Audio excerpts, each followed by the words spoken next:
nawala ang SIM card. Ito pa naman yung nakasave sa ating Facebook account.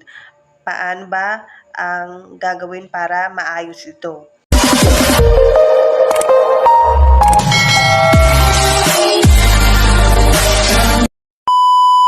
Kung nawala ang inyong cellphone, ang inyong SIM card, tapos ayan yung nakaregister sa ating account na ginagamit, ay kailangan natin mag-update ng bago.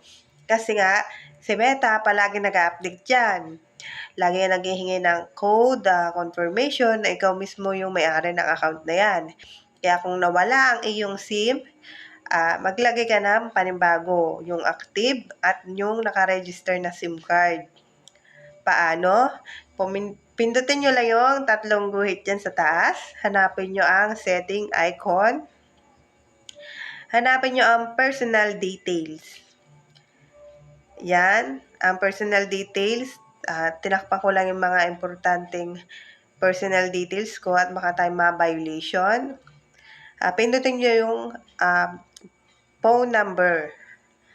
Mag-add lang kayo diyan ng phone number at ayun po ay mapapasok na diyan yung bago nyong phone number. Kaya pag naghingi po sa inyong code, ay dapat alam nyo yung SIM nyo na kung saan darating yung code na yan para kapag nag-update ulit si Meta at may hininging code ay may ibibigay kayo. Dahil parang weekly, monthly, sipang mag-update ni Meta. Kaya ingat po tayo sa ating mga account. Yung mga email po natin, dapat active po yan. Phone number. Kung ano po talaga yung naka-register dito sa ating Facebook account na ginagamit. Lalo pa kung ikaw ay monetize. Sayang, hindi ka makakasahod yan kapag may problema. Kaya ngayon pa lang, ayusin mo na.